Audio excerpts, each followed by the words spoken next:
I think we found him. Here we go. You are listening to Wide Range Media Podcast. I'm ready to have a moment with you Halloween fans out there, horror fans.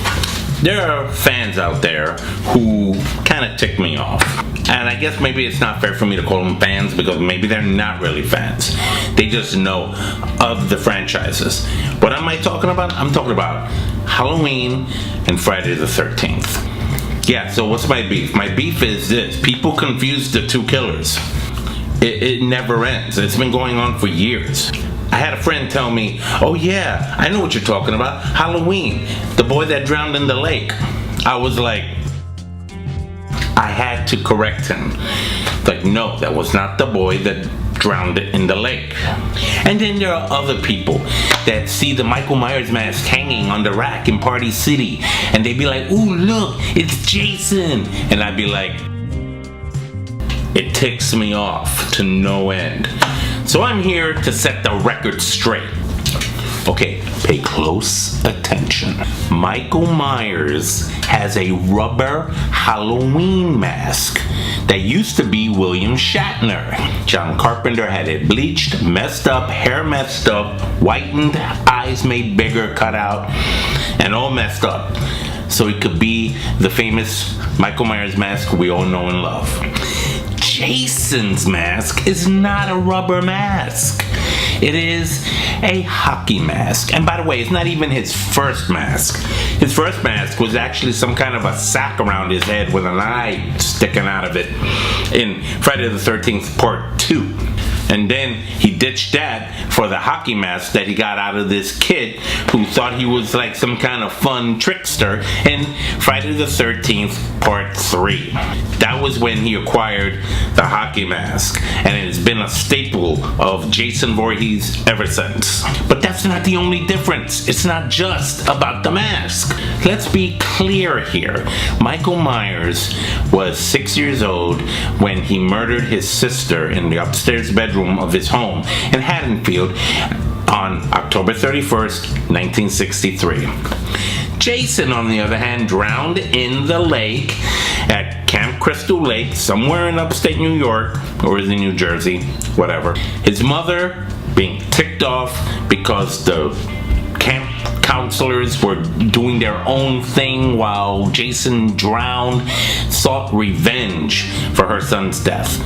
Of course, at the end of the very first Friday the 13th, after Mom's death, Jason returns at the very end of the movie to give us one final scare and a good inkling that he was to now don the killing spree that all the other Friday the 13th films would be definitive of regarding Jason Voorhees.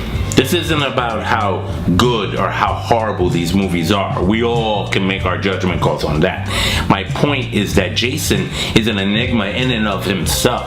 He's unstoppable. He's had an axe cut through him. He's been hooked. He's been shot at. He's been chopped in bits. He's been lightning struck in him. He was buried and he was drowned in a lake again, resurrected from the lake again. He even went to outer space at one point in the far future and continued his killing spree with a new look. And then he came back down and had a mano-a-mano with Freddy Krueger. Yeah, that's Jason for you. Jason Voorhees is one of the greatest serial killers of the horror genre. Michael Myers, on the other hand, not as dramatic. The very first Halloween, he got shot 6 times. He fell out of the balcony of the house. Dr. Loomis looks out, gone. Of course, Halloween 2, he gets shot a few more times. That didn't do it until Dr. Loomis blew up the hospital with him and Michael apparently met his demise at the end of that film. But then he comes back all burnt up, a crispy critter in Halloween 4, The Return of Michael Myers, where he goes after his niece. That went on for 2 other films, which were horrible. And then it jumped into Halloween H2O, where we thought he had his head chopped off by Jamie Lee Curtis. Then it was another guy wearing the mask instead. That was in Halloween Resurrection. And then Busta Rhymes had to do karate on him. Didn't work. And then Rob Zombie wanted to humanize him more in his remakes. That didn't work. So now they're coming out with the new Halloween this year in 2018, which is a direct sequel to the original John Carpenter classic. And I, for one, am so looking forward to it. I want to see if this man is actually stoppable, okay? But let's be clear. That's Michael Myers. Look at Michael Myers. Look at Jason Voorhees.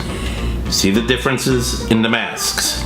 See the differences in the stories. See the differences in the titles. Here's something. Halloween came out before Friday the 13th did. As a matter of fact, if it wasn't for Halloween, there probably wouldn't even be a Friday the 13th, because it was Halloween that set the standard for these crazy masked serial killers that dominated most of the 80s. Granted, we have to give our kudos to Leatherface from Texas Chainsaw Massacre. It came out a few years before that, in 1974. But we all have to agree that it was Halloween that really set the standard regarding holidays. Friday the 13th, not so much a holiday, but a folklore kind of day. Okay, so did you get it? Michael Myers, Jason Voorhees. Difference for all you non-horror fans that are really not into the franchise. Okay, you got it? You got it? Good. I'm out.